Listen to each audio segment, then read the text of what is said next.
मेवाड़ के महाराणा राज सिंह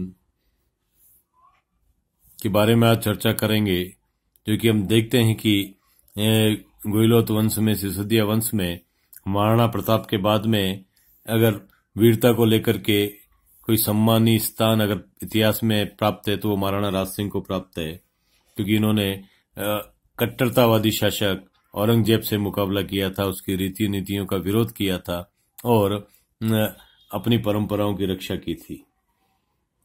अपने पिता की मृत्यु के पश्चात राज सिंह मेवाड़ का स्वामी बना और सम्राट शाहजहां ने गद्दी नशीन के समय उसके लिए राणा का खिताब 5000 मनसब को 5000 सवारों का मनसब देकर के जड़ाऊ, जमघर, हाथी, घोड़े इत्यादि राज सिंह के पास भिजवाए गए। राज सिंह ने राज्य कार्य संभाला। उसने मेवाड़ के गौरव और सम्मान को और अधिक बढ़ाया और उसने सर्वप्रथम सम्मान को बढ़ाने के लिए चित्तौड़ की मरम्मत का कार्य प्रारंभ किया। जसवंत सिंह के समय तो बादशाह ने उसे किसी तरह गवारा किया था, किंतु क्योंकि इस कार्य की तीव्रता लाई गई थी, मुगल सरकार उसको सहन नहीं कर सकी। उसने 30,000 सेना के साथ में सादुल्ला खां के शीघ्र ही किले के कंगूरे और कुओं को गिरा देने के लिए 15 दिन वहां रहकर के इस कार्य को अंजाम देने के लिए सौंपा गया। लेकिन 15 दिन प्रवास के बाद में वह पुनः लौट आया। इस समय मुंशी चंद्रभान को मेवाड़ के समझौते के लिए भेजा गया, जिसने राणा को दक्षिण में संधि के अनुसार सेना भेजने और कुंवर को शाहजहां के दरबार में भेजा, जहां उसको उपहारों से सम्मानित किया गया। राणा के प्रारंभिक अभियान किंतु राणा को चित्तौड़ में अपने फौजों को हटाना तथा मुगल सेनानायकों द्वारा दुर्ग को बुर्जों को तोड़ना उन्हें मन ही मन चुभ रहा था और वे ऐसे मौके की तलाश में था कि जिसको लेकर के वह अपने अपमान का बदला ले सके। मौका भी भाग्यवश मिल ही गया। सितंबर 1657 में जब शाहजहां के बीमार होने की खबर चारों ओर फैल गई तो राजनीतिक वातावरण क्षुब्ध हो गया। खास तौर से सम्राट के पुत्रों में राज सिंहासन प्राप्ति के लिए जो एक संघर्ष प्रारंभ हुआ, दारा का केंद्र में सेना और अन्य राजकुमारों के लिए बड़े संदेह का विषय बन गया। इन सभी में औरंगजेब सबसे बड़ा धूर्त निकला और उसने उत्तर की ओर बढ़ने और मुराद को अपनी ओर मिलाने के प्रयत्न जारी किए। उसने देखा कि दारा को जोधपुर और जयपुर का सहयोग प्राप्त है, तो उसका ध्यान राज सिंह पर गया। उसने जल्द ही उसे पत्र लिखने शुरू कर दिए और उनके द्वारा उनको दक्षिण में अपनी सैनिक सहायता भेजने की प्रार्थना की और हर पत्र में इस बात को भी दर्शाता रहा कि राज सिंह मुगलों का बड़ा समर्थक है, अतः उसी की मदद से औरंगजेब को बड़ी बड़ी आशाएं हैं। वह इन पत्रों से दक्षिण से उत्तर की ओर बढ़ने की भी प्रगति का विवरण देता था, जिसे उसकी उत्तरोत्तर सफलता का अंदाजा राज सिंह को लग सके। महाराणा ने वैसे ही कोई सैनिक सहायता दक्षिण नहीं भेजी, किंतु वह भी इन पत्रों का समय समय पर उत्तर भेजता रहा। उसने किसी भी पत्र में सक्रिय सहयोग का आश्वासन तो नहीं दिया, परंतु वह अपने माध्यम से औरंगजेब को भी खुश रखने की चेष्टा करता रहा। संभवतः राज सिंह को यह आसार नजर आ रहे थे कि सभी भाइयों में औरंगजेब ही ये सफल होगा और औरंगजेब की कूटनीति सफल होगी। राणा ने इस अवस्था का लाभ उठाने का निश्चय किया। वह जानता था कि सभी केंद्रीय शक्ति का पूरा ध्यान राजकुमारों की हलचल के प्रतिकार में लगा हुआ है और राजकुमार अपने स्वार्थ की सिद्धि में लगे हुए हैं। ऐसे समय में उसने मंतव्य से अपनी बुद्धि चातुर्य से मुगल शक्ति की और ध्यान दिया। टीका दौड़ के उत्सव का बहाना बनाकर, जिसमें मुहूर्त से वर्ष की पहली शिकार का आयोजन किया जाता था, सीमा के बाहर किया जाता था। राणा ने 2 मई 1658 ईस्वी में अपने राज्य के और बाहरी मुगल थानों पर आक्रमण करना शुरू कर दिया। उसने एक एक करके इनको लूटना प्रारंभ किया, जिसमें दरीबा, मांडल, बनेड़ा, खरवड़, जाजपुर, सावर, कोलिया आदि प्रमुख थे। इस तरह जब खारी नदी के तट पर पहुंचा तो उसे दारा का एक पत्र मिला, जिसमें उसने उसकी सहायता प्राप्त करने की प्रार्थना की। राज सिंह जानता था कि औरंगजेब को फतेहाबाद में विजय मिल चुकी है। उसने प्रत्युत्तर में यह लिखकर भेज दिया कि उसके लिए सभी राजकुमार बराबर है। इसके पश्चात वह टोडा, मालपुरा, टोंक, चारसू, लालसोट आदि की ओर बढ़ा, जिन्हें खूब लूटा गया। इस प्रयास के बाद वह जून तक अपनी राजधानी को लौट आया। इस टीका दौड़ अभियान में राणा को लाखों रुपए की संपत्ति मिली और वो अपने खोए हुए भागों को अपने राज्य में सम्मिलित कर सका। औरंगजेब ने शासक बनते ही राणा के पद को 6000 जात और 6000 सवार बढ़ा दिया और ग्यासपुरा, डूंगरपुर, बांसवाड़ा के परगने भी उसके क्षेत्र में शामिल कर लिए। औरंगजेब द्वारा फरमान में राणा ने 1659 ईस्वी में देवलिया, बांसवाड़ा, डूंगरपुर पर धावा बोल दिया। इससे भयभीत होकर वहां के शासकों ने राणा के अधिकार को मान्यता दी। दूसरे वर्ष किशनगढ़ की राजकुमारी चारुमती ने, जिसको औरंगजेब से विवाहित किए जाने का प्रस्ताव था, राणा राज सिंह को वरण और चाहने के कारण उसे राज सिंह ने मुस्लिम हाथों से उबार लिया। राणा ने जल्द ही उसकी मदद की और उससे विवाह कर लिया। औरंगजेब पर इसकी क्या प्रतिक्रिया हुई, इस संबंध में कहना तो बड़ा कठिन है, किंतु ऐसा प्रतीत होता है कि सम्राट निश्चित रूप से अप्रसन्न हुआ होगा, नाराज हुआ होगा, लेकिन वह उस खून के घूंट को पी गया और राणा तथा मुगलों के संबंध जो थे वह बाहरी तौर पर पूर्ववत बने रहे। राज सिंह के जनोपयोगी कार्य इस प्रकार से मुगलों के साथ अच्छे संबंध बनाए रखते हुए राज सिंह अपनी शक्ति को जनोपयोगी कार्यों में लगा सका। जिनका कुछ सहायता की अपेक्षा थी उन्हें भूमि दान दिए गए। विशेष रूप से मेवाड़ के सीमांत क्षेत्रों में, प्रांतों में जिसमें सीमा की स्थिति को सुधर सके, राणा के समर्थकों की संख्या बढ़ गई थी। ऐसे व्यक्तियों के कई लोग मीणा जाति के थे। उनको सरदार पीथा था जिन्हें भूमि की दी गई थी। केसरी सिंह, रत्न सिंह को भी पारसोली तथा सलूम्बर की जागीर दी गई थी, जिन्होंने इस प्रारंभिक अभियान में सहयोग दिया था। अकाल और दुष्काल से पीड़ित की सहायता करने पहुंचाने के लिए एक कलात्मक प्रवृत्ति को प्रोत्साहन देने के लिए राणा ने राजसमंद की झील का निर्माण करवाया और उसके महोत्सव में के उपलक्ष्य में जयपुर, बीकानेर, जोधपुर, जैसलमेर, डूंगरपुर, रिया आदि राज्यों के घोड़े तथा हाथी बेचकर अपनी प्रतिष्ठा को बढ़ाया। इस उत्सव के अवसर पर 46,000 व्यक्ति एकत्रित हुए थे और जनसागर का निर्माण तथा शिल्प कला को प्रोत्साहन दिया गया। इन अर्थों में जनहित की भावना के साथ साथ सुरक्षा की भावना की भी थी और राज्य के सुचारू व्यवस्था की भावना भी थी। औरंगजेब की प्रतिक्रियावादी नीति और राज सिंह का दृष्टिकोण।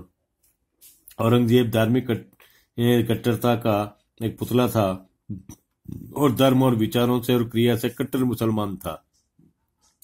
धीरे धीरे ऐसे प्रयोगों को कार्यान्वित करता रहा जिससे कि वह इस्लाम के तत्वों को पोषण और पुष्ट कर सके और उनके प्रचार का कार्य भी कर सके। इसी के तहत उसने अपनी हर नीति को क्रियान्वित किया। अपने राज्यारोहण के बाद से लेकर के पहले उसने इस्लामी नियमों को जीवन में अनुशासन की सारिका बनाया और अपने राज्यकाल के 11वें वर्ष 1668 ईस्वी में उसने दरबार में नाच गान बंद कर दिया। 1669 ईस्वी में मंदिरों को तोड़ने और हिंदुओं की पाठशालाओं, मूर्तियों को तोड़ने की आज्ञा दे दी। डॉक्टर ओझा ने लिखा है कि इन नियमों के प्रचलन से राज सिंह के प्रति औरंगजेब के संबंध जो थे वो बिगड़ गए, परंतु विद्वान लेखक का ऐसा मानना है क्योंकि हम जानते हैं कि 1676 ईस्वी में कुंवर हरि सिंह गया श्राद्ध के लिए गया था। यह राज्य के निशंक यात्रार्थ गया, जिससे यह प्रमाणित है कि जब तक मेवाड़ मुगलों के संबंध मधुर थे, यदि दोनों में विमर्श हुआ तो इस घटना के 20 वर्ष पीछे हुआ था और उसके कारण भिन्न थे।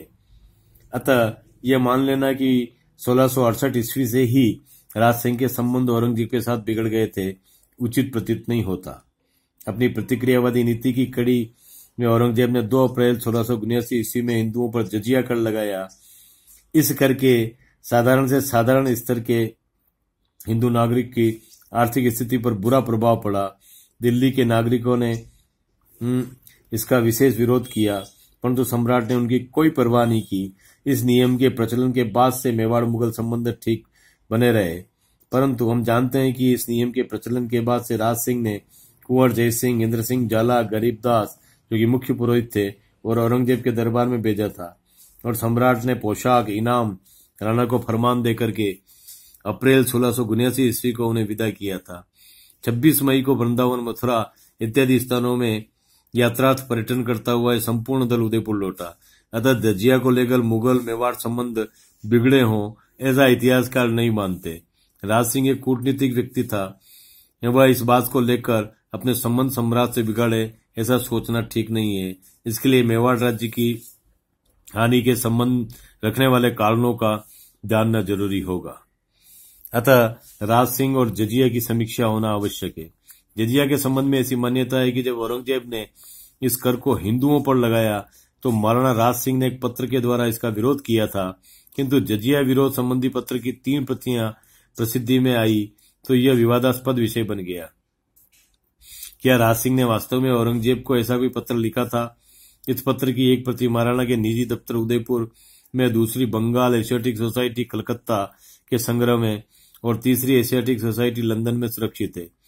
इन तीनों से उदयपुर वाली प्रति सबसे संक्षिप्त है, जिसको W.B. रोज ने अनुदित किया था और जिसे कर्नल टॉड ने अपनी पुस्तक एनाल्स से उद्धृत किया। इससे संबंध में और का विचार है कि यह पत्र जोधपुर के राजा जसवंत सिंह ने लिखा था, किंतु यह स्वीकार करने योग्य नहीं है क्योंकि जजिया 12 अप्रैल 1679 ईस्वी जसवंत सिंह की 28 नवंबर 1679 ईस्वी के 4 मास के बाद से लगाया गया था। कलकत्ते वाली प्रति का लेखक संभाजी को बताया जाता है, जो उचित नहीं, क्योंकि इस समय शिवाजी राजा थे। ऐसी स्थिति में संभाजी द्वारा पत्र लिखने का प्रश्न ही नहीं हो सकता। शिवाजी के पश्चात संभाजी द्वारा ऐसे पत्र लिखे जाने की कल्पना भी व्यर्थ है, क्योंकि वह एक सशक्त शासक नहीं था। डॉक्टर ओझा का कहना है कि शिवाजी के द्वारा पत्र लिखना भी इसलिए संभव नहीं हो सकता कि बुरहानपुर में शिवाजी की मृत्यु के बाद जजिया लगाया गया था। लंदन वाली प्रति में संभवतः शिवाजी का नाम पीछे से लगा दिया गया था। इन संभावनाओं को समाप्त करने के बाद डॉक्टर ओझा का कहना है कि यदि कोई जजिया के विरोध में पत्र लिख सकता था तो वह मेवाड़ का महाराणा राज सिंह ही हो सकता है, न कि शिवाजी, क्योंकि लंदन वाले पत्र में शिवाजी को औरंगजेब का शुभचिंतक लिखा है। हम जानते हैं कि शिवाजी कभी सम्राट का शुभचिंतक नहीं रहा। यदि कोई था तो वह राज सिंह था, जिसका औरंगजेब से मधुर संबंध था। इन दलीलों के आधार पर ओझा जी ने लिखा है कि इन सब बातों पर विचार करने पर यही मानना पड़ता है कि यह पत्र महाराणा राज सिंह ने ही लिखा होगा, और जब उसकी नकलें भिन्न भिन्न स्थानों पर पहुंची होगी तब उसमें किसी ने अपनी ओर से कुछ बढ़ाकर शिवाजी का और किसी ने संभाजी का नाम दर्ज कर दिया होगा। ओझा जी ने इस प्रकार टॉड और कविराज श्यामलदास के ऐसे विचारों का समर्थन किया, किंतु युद्धनाथ सरकार ने पत्र के संदर्भ तथा उसकी ध्वनि के आधार पर यही निर्णय निकाला है कि लंदन वाले पत्र में जो शिवाजी का नाम है वो ठीक है, क्योंकि शिवाजी ही ऐसा पत्र लिखने की क्षमता रखता था। हमारे विचार से उदयपुर वाला पत्र जो राज सिंह का बताया जाता है और अन्य 2 पत्र की तुलना संक्षेप में है। अतः मूल प्रति से ही दूसरी प्रतियां बनाई जाती है। यदि शिवाजी ने ऐसा कोई पत्र लिखा होता तो उस समय के स्थानीय लेखन कवि सदाशिव, रणछोड़ भट्ट आदि उसका अवश्य उल्लेख करते। साथ ही साथ उदयपुर वाली प्रति में मेवाड़ से में भेजे गए अन्य पत्रों जैसी शैली भी नहीं है। लिखावट के आधार से यह पत्र महाराणा का न होकर के शिवाजी का ही दिख पड़ता है। इससे तो लेखक का नाम या तिथि आदि मेवाड़ के अन्य पत्रों की पद्धति की तरह नहीं रही है। शिवाजी को ही जो औरंगजेब से शिकायतें थी और प्रारंभ से जिस तरह से उनके संबंध प्रारंभ हुए थे और जिन घटनाक्रमों की ओर संकेत किया गया है, उससे यह पत्र शिवाजी द्वारा लिखा जाना अधिक उचित मालूम होता है। एक जगह शिवाजी पत्र में लिखते हैं कि मैं बिना आज्ञा दरबार में से चला गया, और यह शिवाजी का आगरा से चले जाने के संदर्भ में है। राज सिंह कभी सम्राट के दरबार में नहीं गए।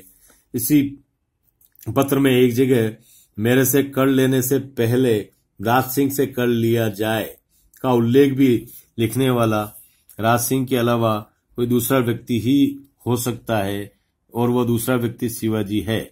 ऐसा प्रतीत होता है कि लंदन वाले पत्र की प्रति तथा कलकत्ता वाली प्रति जो आपस में अधिक मेल खाती है, मूल प्रतिलिपियां हो, और उदयपुर वाली प्रति मात्र रूपांतर पाठ हो।